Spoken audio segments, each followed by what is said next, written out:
You're listening to a CanadianMovieCrew.com production. Panic Room is the story of a mother and daughter trapped in their new home when 3 burglars break in. Or is it? Running out of air, ain't seen the light of day. Living life scared, so I hide myself away. Chaos all around, be quiet, just be calm. I'm better off alone, like I have been all along. I don't know why, but I am trapped inside.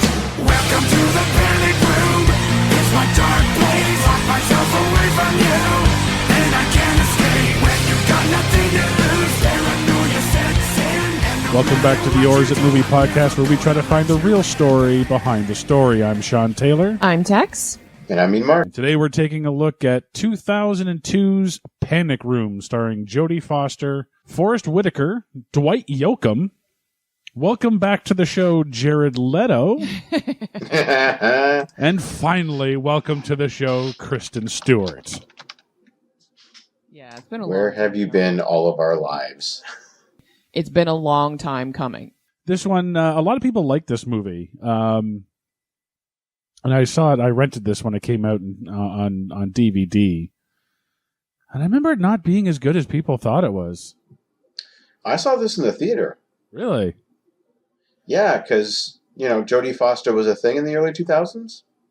That's true. Yeah, she's very milfy in this movie. Yes. Yes, she is. And you know what? I forgot that Dwight Yoakam and Kristen Stewart were in this movie, because they're both not actors. Yeah. Yeah, Dwight Yoakam, the bad boy, pretty boy of country music at the time, taking the ugliest role.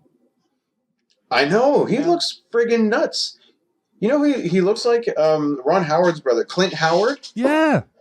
Clint Howard always gets the kind of, not ugly, well, yeah, ugly guy roles, you know what I mean, or weird-looking guy roles. Well, that's because he's a weird, ugly-looking guy. Hey, well, that's true, but, and a good actor, but still. I expected him to be Under the Mask. Dwight Yoakam? Yeah, I know, Dwight Yoakam. Tex, you ever seen this before? Choice? I had not, actually. I had seen a trailer for this, when it was coming out into theaters, and that's it.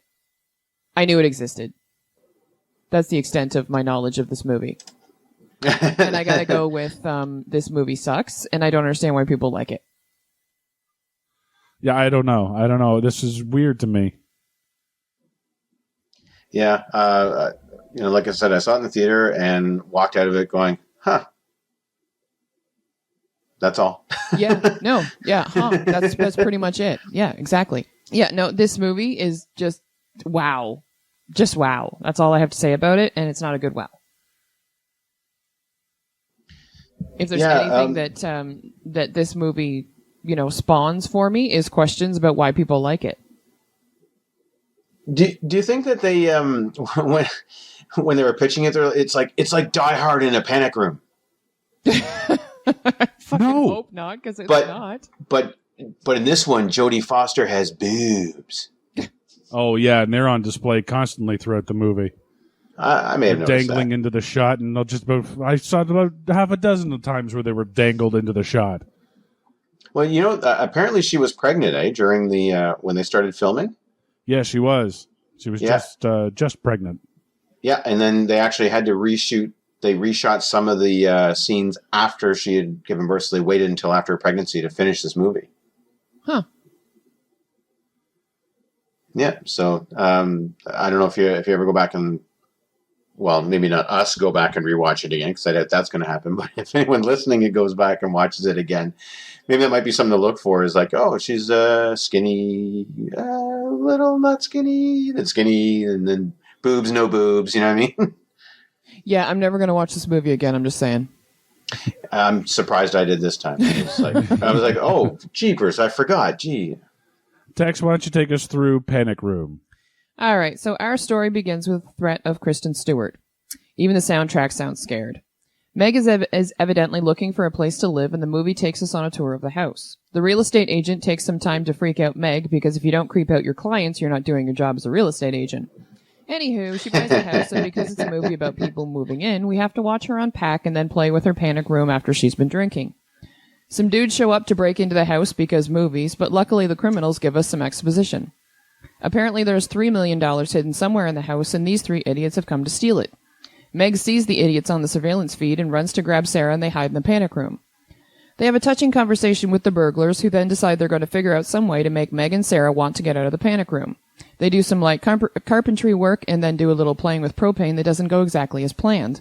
The 3 spend some time yelling at each other while Meg tries to find her cell phone. The cell doesn't work, so she figures out how to connect the phone in the panic room to the main line.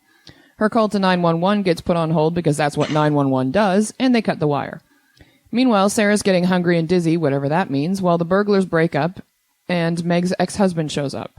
They beat him up, Sarah has a seizure, Meg escapes the room to save her, and the guys end up in the panic room with Sarah's meds. Buddy gives Sarah her shot, and the boys start breaking into the safe. The cops show up and are turned away. Meg does some light decorating. The bad guys get their money and try to leave, but since it's a movie, we need one more big fight. Or an attempt at one, anyway. Anywho, the cops show up, the Raoul guy gets killed, other buddy gets captured, no ambulance is called. Cut to Sarah and Meg finding a new place to live, and roll credits.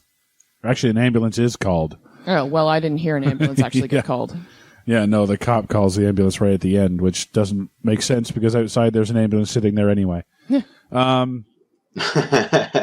off the bat, we see right near the beginning, Kristen Stewart is standing there and she's like, I like pizza. And that she has that stupid look on her face that she has in like all, and I'm like, this is a future look into her acting career. Yeah. Oh yeah, it's just Twilight with kickier hair. Well, yeah, I think this time it's not a wig. Oh, There you go. That's the difference. Oh, is it a wig in Twilight? Oh my God, yes, you can tell it is. You can tell it is. If you actually watch those Twilight movies, you see how many times her hair changes. In each of the movies, her hair changes because it's all a wig.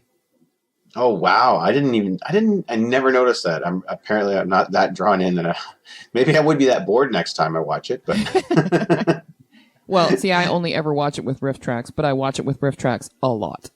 Oh, fair enough. Okay, yeah. All right, so I'll try that. I'll play the guess the wig game. I could never notice a wig. Yeah, except on William Shatner. He's the one dead. Except it was Kristen. Anyway. Zing. I'm sorry. She's how old? She's a teenager? I don't know, 10-ish. 10? That's what I guessed. I think she's a little more than that. She was born in 1990. No. I don't care how old she actually was. Just in the movie. How old? Based on the movie, I would think she was like 10. I thought she was like 15, 16. Oh, okay. Well, see, and I'm thinking they're just playing to her age. She was 12. She was 12? Yep. That's a tall 12. Yeah, well, girls grow faster than boys, right? Or at least to be. Well, yep, yeah, but okay. Okay, but anyway, she's 12 years old, and she still needs to be tucked in, be given a bottle of water, and have a nightlight? Yeah, they shove a lot down your throats at the beginning. They make it plainly clear that she's diabetic. So they open the fridge and show all of her medicine. She's afraid of the dark. Actually, sorry, Mark. I need to interrupt you and say, no, they don't. It was funny watching Tex watch this movie.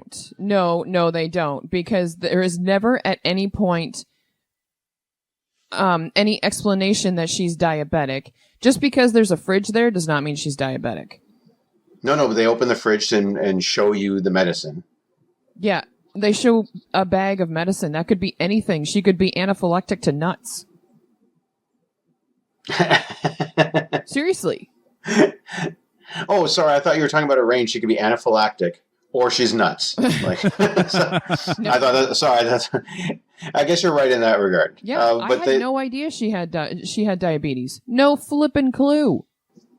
They hit you over the head with the afraid of the dark thing.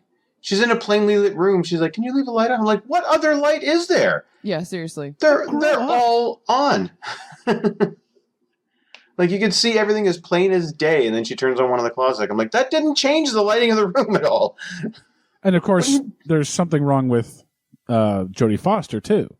Not wrong, in the bathtub? but she's got a thing. She's claustrophobic. Oh yes. right? Because when they first get into the panic room, she's like, open the door, open the door, open the door. She gets all freaky about it. And then later on, when they're in the panic room, fucking Kristen Stewart's like, Mom, are you okay with this? Are you okay? It's a small room.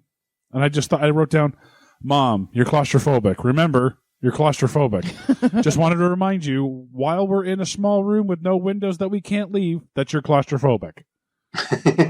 Yeah. But at the same time, I think she needed that reminder because that just goes away. And it immediately goes away. Yeah, she's like, yes, I am.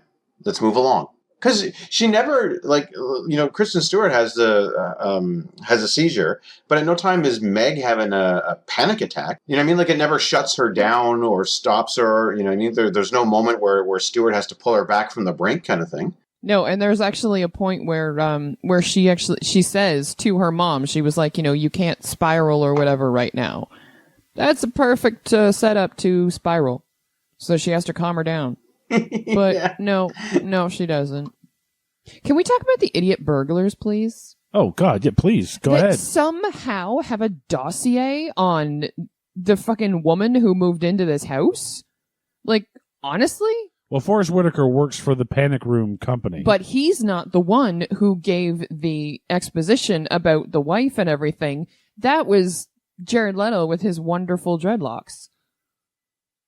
Or whatever the hell. Cornrows, yeah. Cornrows. Sorry, not dreadlocks. Yeah, that's Jared Leto, who's like, oh, blah, blah, blah, it's held in escrow and whatever, and yada, yada, yada, yada. And, she broke up with her husband, and it was fairly recent, and yet I'm like, how the fuck do you know all this? When does he say that? At the start. Before they're even in the panic room, when they first shown up in the house. Go ahead, Mark. When they first show up in the house, when they can basically just have a conversation like they're having a dinner party, because this house is so frigging huge. Oh my God. That the lady's sleeping with the door open, Meg's sleeping with the door open, and she can't hear a full-blown conversation happening in her own living room or foyer or whatever you want to call it. Yeah. Like, this place is insane, but you're right. He does say that. I thought there was a family connection. Like, this was like he was basically stealing back his old man's money or something like that. That's totally what I expected. He was. Kind of, but not their money. He was related to the former owner, I thought. Yeah, well, he was taking care of him, yeah.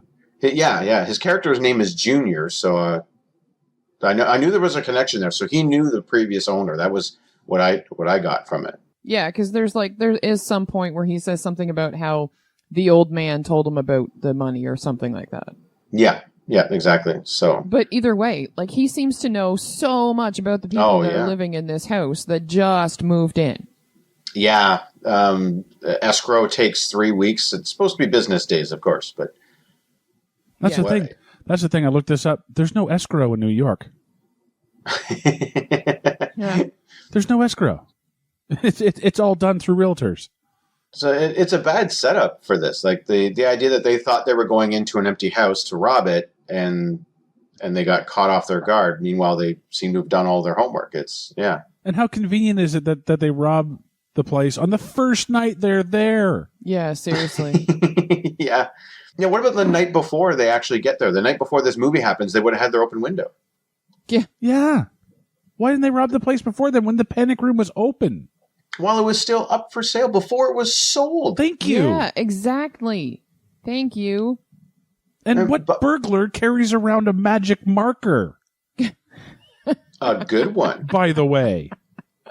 That was so odd. He just reaches into his coat, pulls out a magic marker. Why? Why do you have a magic marker? Are you leaving a calling card? In case he needs to doodle. Good Lord. It's for those doodling emergencies. When the police finally... The living room? Is that what you're going to do? You just have to put a happy face on something. Maybe you're right with the calling card. Maybe he wanted his name in the paper is like, the inker strikes again, The inker. The doodler. The doodler. Captain Crayon. And I love how, first off, it takes forever to wake up Kristen Stewart. She's shaking her violently. Oh, my God. And she still doesn't wake up, so she has to splash water in her face, which doesn't matter for anything, so I don't even know why they included it. I don't know And why then- she didn't just pick her up and throw her over her shoulder or Yeah. something and run off with her. She's not that big. No. Yeah. So Kristen Stewart asks, "What's going on?" Obviously something bad. And Jodie Foster says, "People in the house." No shit. They ran right past them. Yeah. Yeah, they might as well have been like, see, look at all the people. Look. As they're running by, just wing. She's like, Jodie Foster should have been like, "I did not call for a booty call. Like, this is... These people are not supposed to be here." Yeah. That's what's wrong. I only hired one guy, not three. Oh, I mean, hey. You know. I hired the black guy, but what the hell is the other two? I never asked for a guy in a ski mask. What the hell is he hiding? All right. Do I yoke him? But sorry, before we get into the meat of this, I've got to ask a question. This house is insanely huge, right? Oh my God. Yes. 4,200 square feet, they said. Yeah, especially for New York. Like, so, first of all, how does a student afford this? Like, who is her ex-husband? Okay, God? see, that part I can actually answer. Because that was one of the things that I heard them say. It's a very quick throwaway line. But he said, the real estate agent says to Meg something about, you know, how she's going to afford it or whatever. She says that she is going back to school, but her ex-husband or the friend chimes in with this, that her ex-husband is a pharmaceutical guy. Well, he's in pharmaceuticals. Yeah. So he's insanely He probably sells rich. them. Yeah. So he's insanely rich, and she's, you know, getting lots of money because they're getting divorced or something like that, probably. No, okay. There's insanely rich, but okay. If he's in pharmaceuticals, then this guy's name is Steve Pfizer. Yeah, seriously. Like that's how the ex affords something like this. Like, this is way too much house for these two. Oh, yeah. Oh, yeah. Well, that's the thing is Kristen Stewart comes in. It's like he can afford it. So basically, like, he's paying for her new house because he cheated on her and is with another woman. Yeah. Right. So they're guilting him out of a whole lot of money. Okay. Pretty much, yeah. But still, like that's what I thought her ex-husband was God at first. And they're like, oh, okay, he's in pharmaceuticals. Let's get to the first attempt to flush them out of the panic room with the propane tank. Oh, fuck me. Okay. Couple of things here. One, how did they know that she had a lighter? Oh, because apparently those walls are paper thin and they can hear the clicking. Right. Even though it's supposed to be 3 feet of solid Yes. concrete. Yes. And steel and like that. They're hearing way too much going on in there. Yeah, exactly. Number 2, you're extremely lucky that they didn't burn yourself with the gas, with all the gas that would have been in the room as it was filling up. Uh-huh.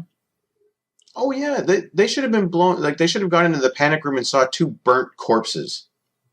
Oh, yeah. And can we also mention the fact that I'm pretty sure propane is heavier than air? It is. So Yes. when she tells her to get on the floor, I was like, yeah, get on the floor right where the propane is collecting. Breathe it all in. That's an excellent idea. Oh, and when they first said, you know, it'll make them cough and whatever, they'll smell it or something. I was like, actually, by the time they do smell it, there'll be way too much propane in there. Because you don't smell propane initially. That's the danger of propane.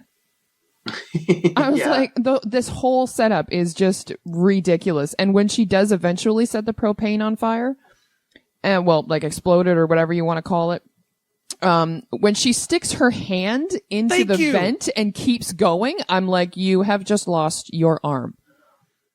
Like, she wouldn't have survived that in the first place, but that definitely, she would have just, like, her arm would have been gone. Or just a burnt husk. Like, well, which is essentially gone. She's not faster than fire. I'm sorry. No one is faster than fire. Now, it did look cool. It did look really, really cool. But it wouldn't happen that way. No. Not in the least. No, that would have gone all the way down the wall and, you know, onto the floor where the propane is collecting. Yeah, and then fire burns upwards. Yeah. So like, just, oh my God. Oh my God. Yeah. They really kind of we're just kind of reaching for this. Like, Oh, what would be around the house that's gaseous? No, propane tank. Well, that's the other thing too, is that the fire comes all the way back, and then the tank bursts off through the roof. None of the neighbors hear this. Mm-hmm. And B, wouldn't happen anyway because propane tanks come with a safety valve Yeah. that prevent that actual thing from happening. Yeah, they're built for this occasion, just in case some idiot tries to light all the propane on fire through a hose. Right, or as we call it, Murica. Once again, like I said, it did look very cool. Yes. Oh, it looked great. Completely impossible. No, absolutely not. Like, we don't even have to call them Mythbusters on this one. No. Oh, and I love how they stand there and they argue over shutting the gas off and everything and blah, blah, blah, blah, blah. And I'm like, they're dead.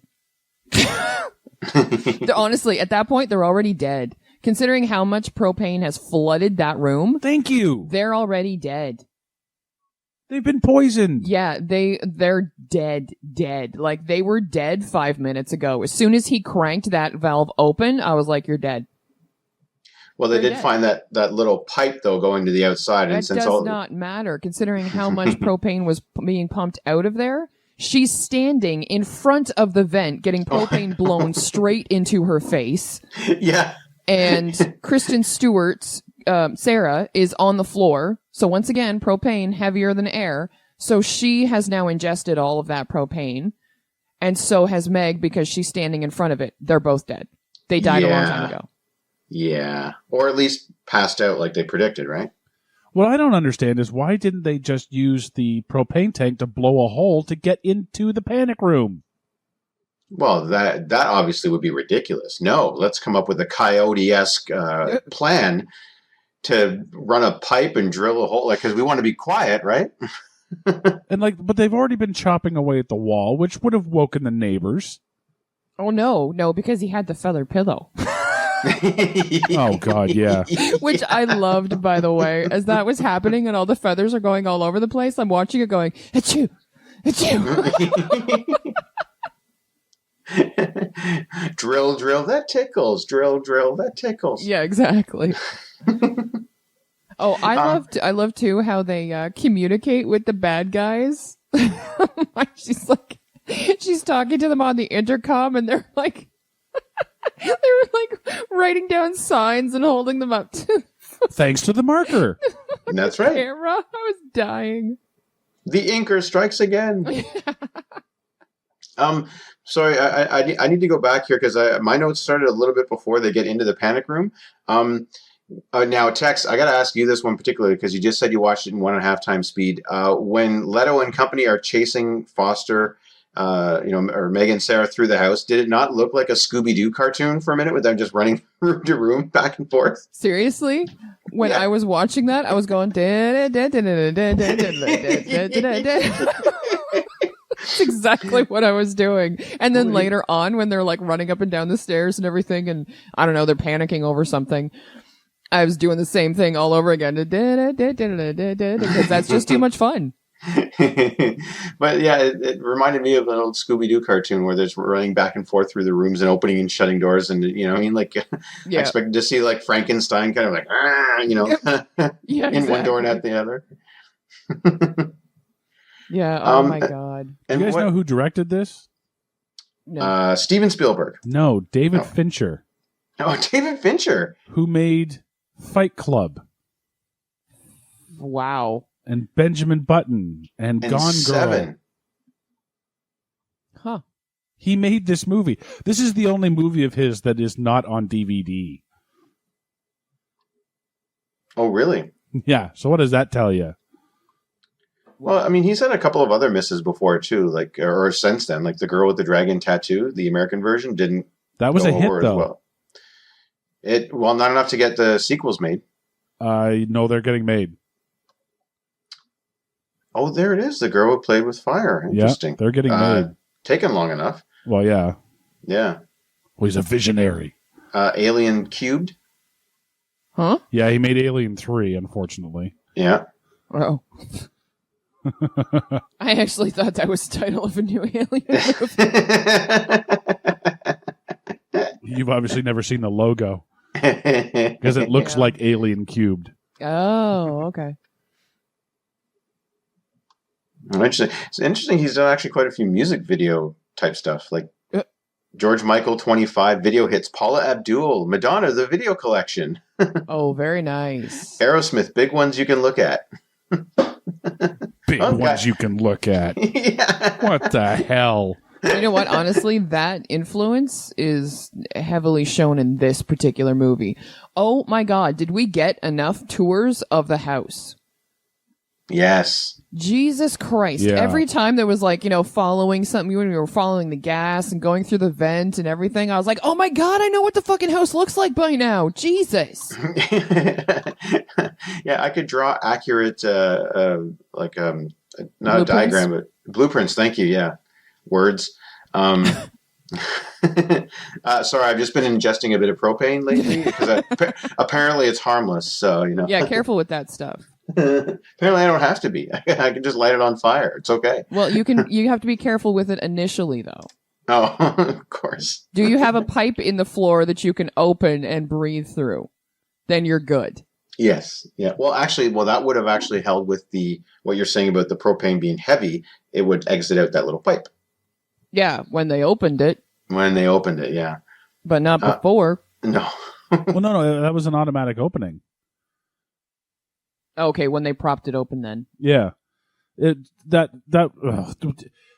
panic room has its own ventilation system. Why do you need a fucking hole to the outside? Yeah, seriously.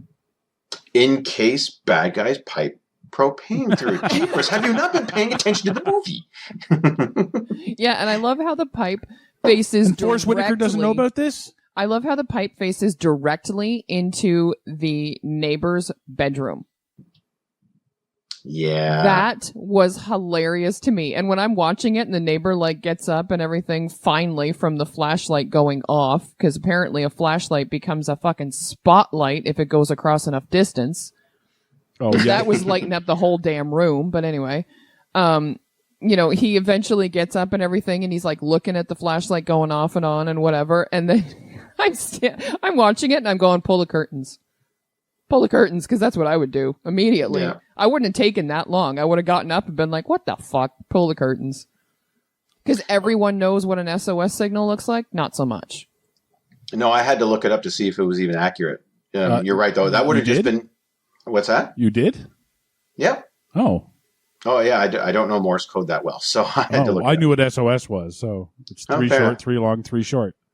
There you go. I learned something from this movie. Well, apparently Kristen Stewart learned it from Titanic. Oh God, yeah, yeah. Kristen Stewart here is apparently as good as she'll ever get. By the way, I have that in my notes, so I had to say that. Going back to your you point. think Kristen Stewart's good? Did No, she no. ever have a second facial expression? No, she's as good as she will ever get. Like she's 12 okay. and when she's doing this role. Apparently, 10 however many years later, she doesn't get any better. Does she ever have a second facial expression? No. Just come on. She's 12 in this movie, and then she's what, 20 in the Twilights? 17, 18. So, sure. But she doesn't have she has resting face. She doesn't even have resting bitch face. She has resting face. She almost has resting Kristen face. Like she's got her own. Yes, You know? she should be the next Michael Myers because her face never changes. They should have put her under the mask. No, they won't need a mask. That's my point. Just paint her face white. There, Michael Myers. No, I meant instead of Dwight Yoakam. Michelle Myers, I guess, in this case. Except they would have to teach her to close her mouth, and I think that's impossible. Well, no, the mask always had a hole, right? So It always had a hole, sure, but he was, the lips of the mask were closed. So if you're just going to paint her face, you need to actually teach her to close her mouth and breathe through her nose, which I believe she finds impossible. nah, do it in post. CGI. So, Forrest Whitaker can never play a bad guy. Is that right? Like he's kind of bad in this, but he redeems himself at the end? Question mark. This is the thing. I love Forrest Whitaker. I think he's a great actor. I've seen him in a lot of movies I've seen him in. I love him in Phone Booth, Vantage Point. A lot of movies I've seen him in. I love him in. Bloodsport. But you're right. He can't be bad. Nope. Because at first he doesn't want to hurt anybody, and he doesn't want to kill anybody. Yeah, they schedule their break-in for when they think that the place is empty. And then he becomes the Deus Ex Machina. He comes back. Yeah. I know. Why? He comes back because the bricks were slippery. No, he comes back because he hears the scream. Yeah, that's true. Yeah. Why? Like, yeah, he couldn't just be the villain in this. They had to give that to Dwight. Oh my God! And why didn't? How could you not kill him when he's clambering up the stairs? You have a fucking sledgehammer. Oh, you don't need to be Triple H to take this guy out. You just gotta hit him in the head. For fuck's sakes! I know. She finally does go to swing. She swings as she's running her body into his head. Yeah. This is a melee weapon. It is arm's length range.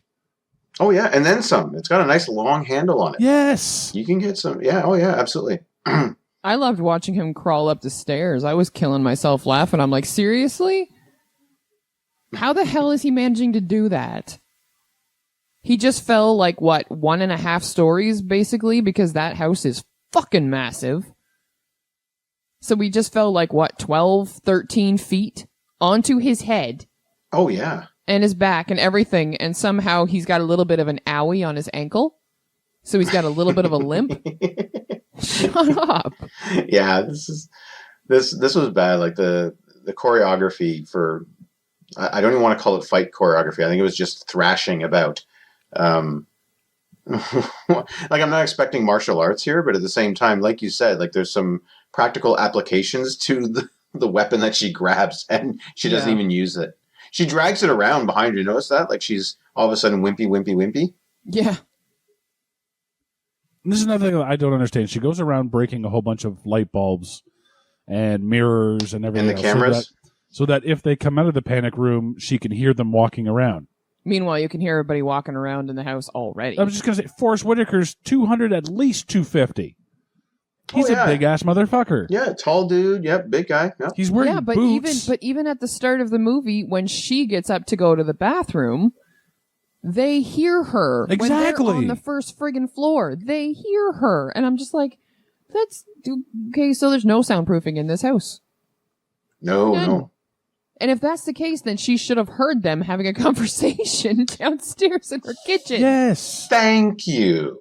Oh, Thank you.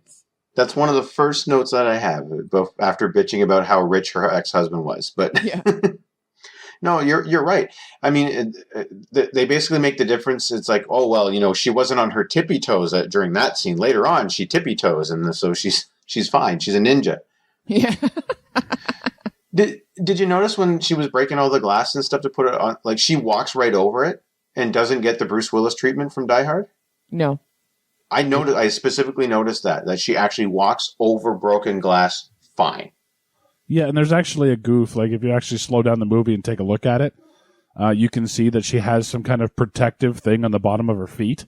Oh, really? Yeah. Okay. So that she can walk on the broken glass and not hurt herself. But that's the complete opposite of how they should have filmed that. She should have been trying to walk around it. Well, yeah.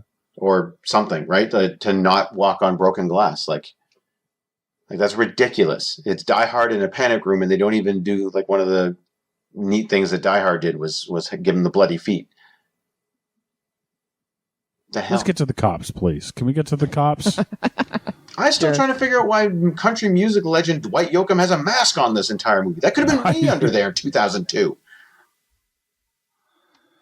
Sorry, go ahead. So we get to the cops. So the cops show up.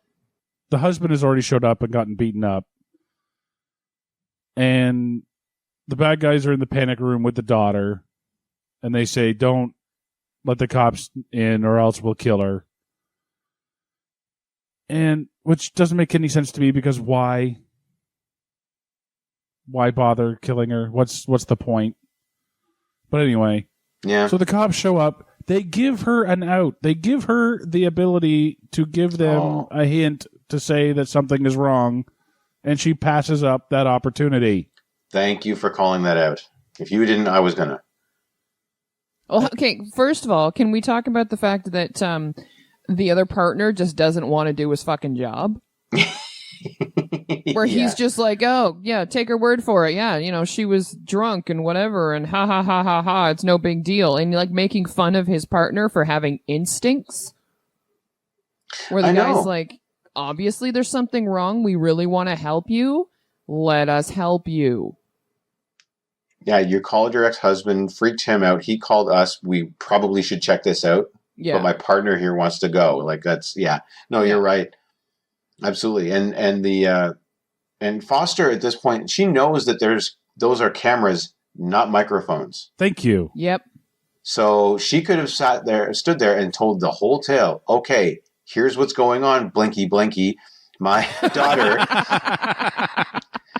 my daughter is up in a panic room. You know what I mean? Like she's got her back to the camera.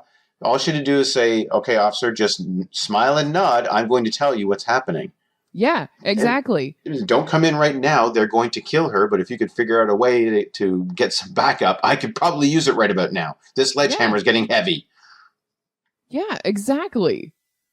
Like, I don't entirely blame her for the whole, like, not taking, for, like, you know, trying to pass it off and whatever, because, yeah, she's desperate to save her daughter and whatever. I get that. Yeah. But when it comes to the whole, when he's like, you know what, if you blink or something kind of deal, but, you know, like you said, there are no microphones, so she could have easily been like, okay, so here's the thing. Yep. I'm going to tell you this really quickly, really succinctly. You're going to do something about it, but you're not going to come into the house, because if you come into the house, they'll kill her. Yeah. So here's the thing. My daughter's trapped by two crazy guys. Figure out what to do, smile, and leave right now. You know, call your sergeant, whatever. Do something, but get out of my face right in this moment. Yeah, exactly. Like, why wouldn't she want some help at this point? Yeah. Yeah, it makes doesn't no make sense any to me. sense. Yeah. And then how did the cops know to come back with a fucking SWAT team? Yeah. Thank you. I think, honestly, we're just supposed to put that up to Buddy's instincts. Well, what if he was wrong? Well, that's what I mean. Like, oh, yeah. Oh, absolutely. he got the SWAT team to come out to a house, the entire SWAT team, on a hunch? Yeah. Yeah. On gut feeling? Sorry. In New York? Post 9/11? Don't think so. Actually, that one makes sense. If that might explain it. Actually, you just No. If they thought they were terrorists, then yes, but not for a regular robbery. Not for a regular robbery, maybe, but I mean, honestly, you just gave credence to your own theory. With I don't think so. Oh, you know, absolutely, I can definitely see that. Yeah, the cop doesn't know. We are talking post 9/11. Oh yeah. The cop doesn't know the exact situation. He's got a hunch that something is going on. It's 2002. Jump to it could be a house full of terrorists. Right, but if it was military, but if it was, I suppose it would have been Homeland.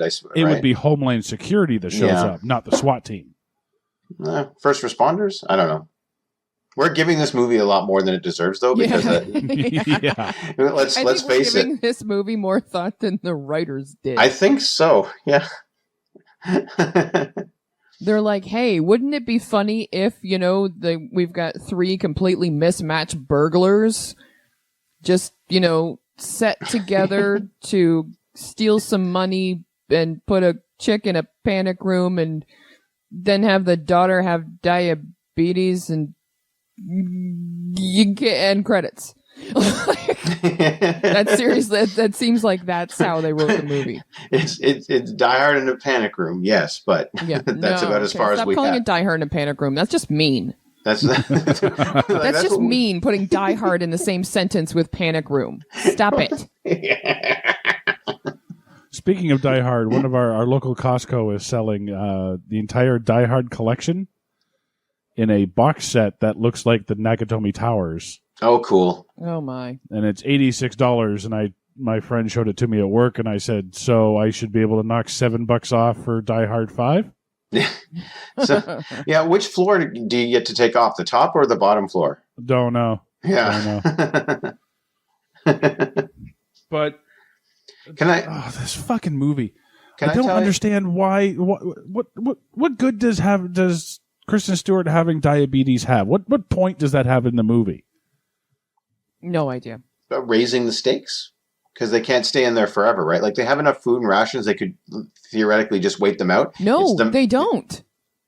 No, well, they don't. They don't have any food. What was in all those crates? No, they have food, but they don't have anything with sugar in it. Apparently, all food has sugar. Well, thank you. But I think that was the point. No, was hang that on. I'm sorry. There's actually food in there? Yeah. Okay, then there's no problem. No. Except for the insulin. That's the only thing they were missing. Well, yeah, except for the insulin. But outside of that, there's no problem. Because all food has sugar in it. She doesn't need, unless she's, totally crashing, she doesn't need something that's super the other sweet. thing. That's the other thing, is a normal diabetic person would not go into shock or not have a seizure that quickly. No. She had a big can of Coke and pizza the night before. She didn't do anything extraneous. She wasn't, running or... Well, she was running a little, but she not was very running much. a little bit, but I mean, for the most part, she was either sleeping or sitting down in the panic room. Yeah. So there's no reason medically for her to go into a seizure like that. No. She would have been fine all the way till morning. Now, if she had a very serious case of diabetes, then yes, it could have happened that way, obviously. But we're not given to understand that there's anything like that. Although making her nervous, I don't know. Does that affect people with diabetes being nervous? And I don't know enough about diabetes to know that. I don't know. I don't know either, to be honest. But I think but at movie... the same time, though, if we're talking about her having an extreme case of diabetes, whatever, wouldn't her mother automatically grab that medical kit? That's a good point. You would think that, especially if her plan is to get into the panic room. Yeah. Yeah. Yeah, because and hold out. Because I can say this with absolute certainty. My nephew is anaphylactic to a lot of things. And one of the very first things that my sister does when she's leaving the house with my nephew is grab that medical kit. It's probably not even a thought anymore. It's just an automatic response. Oh, absolutely. One of my nephews was allergic to stuff when he was a kid, and I couldn't take him to the movies without getting a lesson on how to use the EpiPen. Yeah, absolutely. And you don't go anywhere without it. Yep. I had that in my pocket every time the boys and I went to the movie theater. Yeah. Mm-hmm. So, I mean, that should have been automatic. If there was something that dangerous or whatever, then yeah. That should have been her second move, or even her first. Grab the medical kit, grab the daughter. Yeah, exactly. Yeah. So I understand she was in a rush, but I think the movie is trying to quote unquote ratchet up the tension by giving us this whole thing with her, it's a ticking clock, right? Yeah. She needs to have the medicine at some point soon, so they can't just sit in the panic room and wait for, wait out the robbers, right? Mm-hmm. But it was, I will admit though, now that I think about it, it wasn't that necessary, because the issue wasn't them waiting out the robbery. It's the robbers needed to get to where they were. So that's the thing. If she had grabbed her daughter and left out the back door, for example, or out the window, movie over. They get in the panic room, they get what they want, they leave. Well, there was an easier solution. They say what we want is inside the panic room. Okay, what do you want? Well, we want the safe. Okay. Stay downstairs where we can see you. We'll put the safe outside of the room, and then we'll close the panic room again, take the safe, and fuck off. Yeah. Done. I loved the fact that they were talking about the fact that everybody's, they're on, they're on surveillance cameras and whatever and blah, blah, blah. And then you find out there are no tapes. Oh, yeah. Yes, we find that out? awesome. Wait a minute. What? Yeah, Whitaker looks at all the VCRs, yeah, he pushes in all the flaps, and there's nothing in there. They were never being recorded at any point. The cameras were on, and that was it. Yeah, okay, but that doesn't matter. No, right. But that was their big freak out in the first place. Oh, was it the because he was saying, he's like, we're on surveillance. We've been on surveillance ever since we walked up to this house, blah, blah, blah, blah. Well, if they were on surveillance the entire... He knows that there's a panic room. He installed it. Yeah, that's the whole point. So why didn't he think that... If he installs the panic room and he knows that there's cameras and that he knows that there's possibly tapes, why doesn't he come in with his face covered? Well, he thinks the house is empty. Well, yeah, the house is supposed to be empty, right? But to your point, though, Sean, if he thinks the house is empty, why is he surprised that there's no tapes? Whoever was living there before should have taken that with them when they moved out. So he should know he's the guy who should know that they're empty. Right? Yeah, that's a good point, too. Fuck! Like I said, It doesn't make any sense. I honestly think we're giving this movie more thought than the writers did. Because we're actually coming up with, wait, why is this happening? Oh, here's why this is happening. And the writers happening. never considered it. They were like, we need some tension here. Another one. If at the end the guy is climbing the stairs and the husband has the gun, but his arm is broken and he needs 2 fucking hands to fire a gun for some fucking reason, and you're Jodie Foster standing beside him, why don't you take the gun from your husband? Oh my God, yeah. Well, because she's already taped the gun to his hand. Rip it. Tape breaks. Why did you tape the gun to his hand anyway? Because his hand is broken, evidently. Which also means you can't pull the trigger. But anyway. Why didn't she keep the gun? Thank you. For herself. I don't know. I'm gonna make my ex-husband a murderer now? Like is this all part of her diabolical divorce plan? Good Lord. Oh God.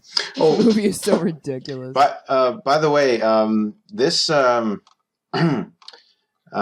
this brings us to our sponsor for this podcast. Oh, excellent. This podcast brought to you by Manhattan Security. So people have to go through all this trouble just for a break and enter? Are you kidding us? Manhattan Security. What? Manhattan Security said that they would sponsor our podcast. I mean, well, you know what? I want my fucking money back. Do we have to give them their money back? Well, whatever. They can have their money back. How's that? Okay. Good Lord. Well, yeah, I do have. I want to say a couple of things that I actually did kind of like about this movie. Just some of the cinematography. I know, Tex, you mentioned that we do get a lot of pass-throughs through the house and stuff like that. For one, it's huge, so we kind of need that. But secondly, though, I do like some of the ways that they do some of the shots. Like when we're following one of the feathers in through the air vents to trace the path of the pipeline, and we're following the gas in and stuff like that to transition from one room to another. I kind of liked it. I thought it was kind of some neat cinematography. Normally that might be done in just like a cut from here to there, but I liked they took a second and kind of give us this neat visual passing through the walls. I think if it was just the one time, it would have been cool.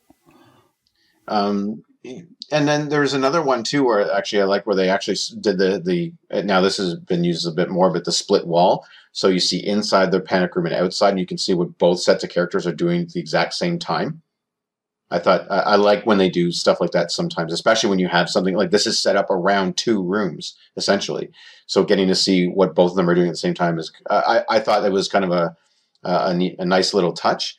Again, these are like very few of the positives I have about this movie. The third one is actually once Joachim takes off the mask, he's actually pretty good. Like for what he's been given, playing crazy, angry, bad, like generic thug bad guy. I thought he actually wasn't too bad, especially for someone who acting's not his first gig.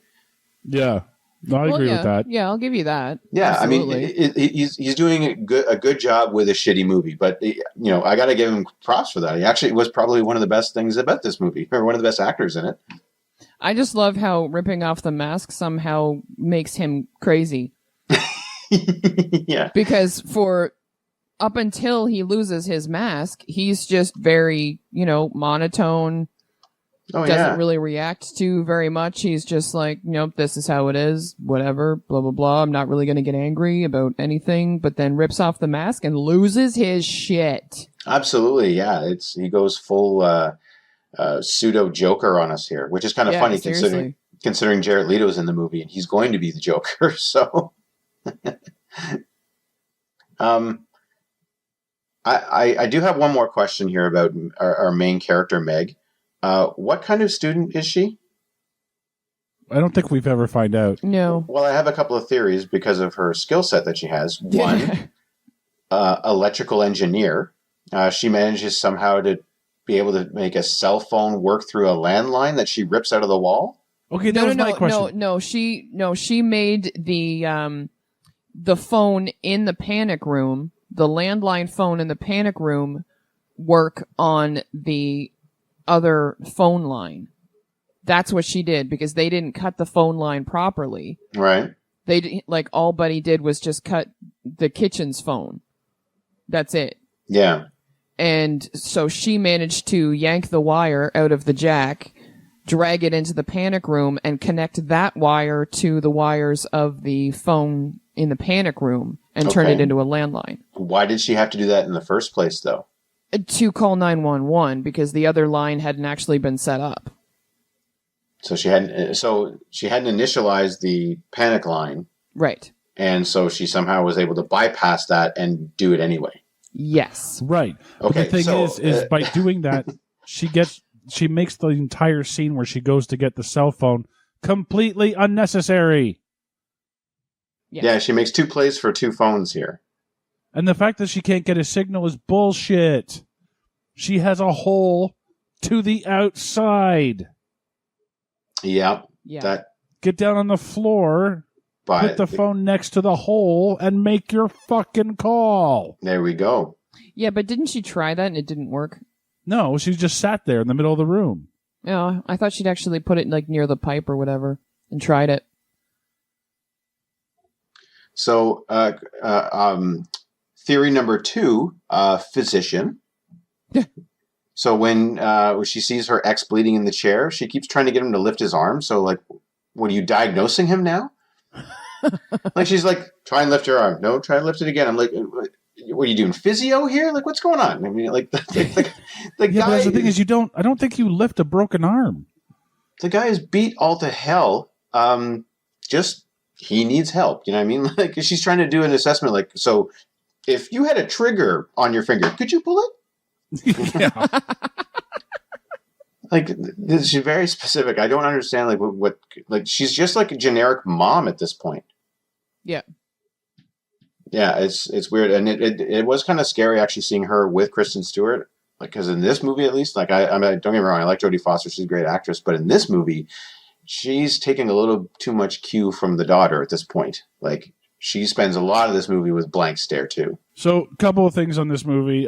This one took 120 days to be shot, which is really long for a one-setting movie. Mm. Yeah, and I think the pregnancy had something to do with that, too. No. It was fine. She was fine because then they had to do reshoots and they had to wait in order to bring her back. Oh, so that's not counted in the 120 days? No. Oh, wow. Okay. This is the longest shoot in Jodie Foster's entire career. And she made Contact. Oh, the longest movie of our career. Yeah. The phone number that Meg dials to order the pizza is mentioned to be 579-3000. The area code for Manhattan is 212, which makes the number 212-597-3000, which is a pizzeria. Oh, It's Patsy's Pizzeria. nice.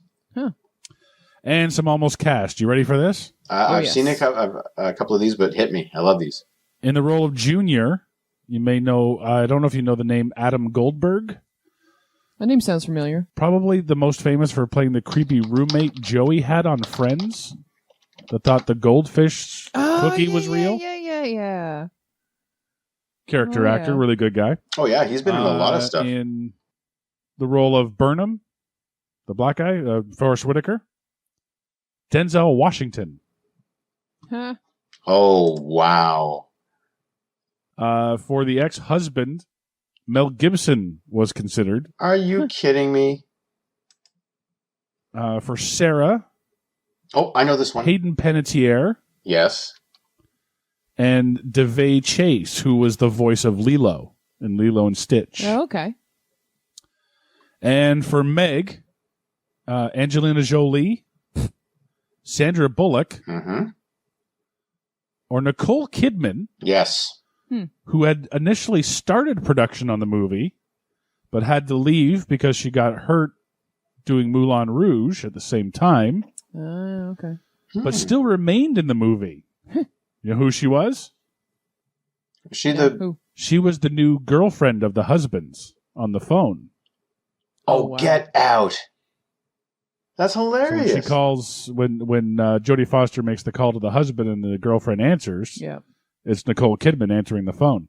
Oh, you know what? Actually, sorry, I need to interrupt just really quickly because we never really covered this. Why did 911 put her on hold? I got nothing. Yes, thank you. 911 does not do that. 911 does not put people on hold. They're like, oh, you have an emergency? Hang on. Yeah, never call 911 and be like, ma'am, listen, a lot of people got emergencies here. I'm going to have to put you on hold. All right? I'll be back when I'm back. New York. Yeah, like, seriously. She answered the 911 emergency. Yes, I have the, 3 people. Please hold. What? Yeah, sorry, lady. Like, what kind of hold music what kind of hold thing do they have? Like, please continue to hold. Your emergency is very important to us. Your emergency will be answered in the order in which it was received. Exactly. 911 is experiencing higher than normal call volume. At 4:30 in the morning. Yeah, please continue to hold. Your emergency is very important to us. Yeah, sorry, lady. We got a hot dog cart being held up on 7th Avenue over here. I think they play by the way, your call may be monitored for quality and training purposes. Why don't you check out our webpage at www.911.com? I think it would be more like www.youremergencyisnotthatimportanttous.com. Well, the only thing worse than that is if she got through and then she had to be transferred. I'm sorry, ma'am, you reached the wrong department. We only handle 2-person burglaries. So I'm going to have to transfer you to the 3-person burglary department. Or you've reached the fire and rescue. I'm going to have to transfer you over to the ransom, kidnapping, and or hostage situation. Yeah. Fuck off. You should have please hang up and dial 912 for panic room emergencies. Yeah. Obviously, she wasn't talking to Halle Berry. Yeah, clearly. So, I'm sorry. Continue, Sean. As always on this show, we try to find the real story behind the story. So, Mark, is this the story of a mother and daughter trapped in their new home when 3 burglars break in? Or is it Panic Mom, the movie? Because no matter what's happening, even when they're having pizza, Jodie Foster does not like what's going on. That's very true. Or is it the serious end to a sitcom starring the Inker and his wacky roommates? Tex? Nice. I have it. Or is it the inception of the first CGI model home tour? Oh, there you go. Yeah. I have it as, or is it, and then the movie? Because that's what happens in this movie. They get the new house, and then they're broken into. And then they make it to the panic room. And then she goes into a seizure. And then she has to get the phone. And then the police come to the door. And then the husband comes in. That's all this movie ever is. Yeah. Yeah. Yeah. Thank you for the detailed response there, Mark. I appreciate that. No, you're right. Like it is basic storytelling. This happens and this happens, but everyone's flat except for maybe Dwight Yoakam and Forrest Whitaker, and then Jared Leto is trying to audition for the Joker already, and he literally tries to walk out of this movie and get shot for it. He says, "We have to stay here. You're staying here too." Blam. Yeah, it's the fact that there's more money than he said that there was. That's what makes them want to keep going? Yes. Yes. Like for $3 million, this isn't worth it, but for 22, fuck, this is definitely worth it. Yeah. No, but it's not though.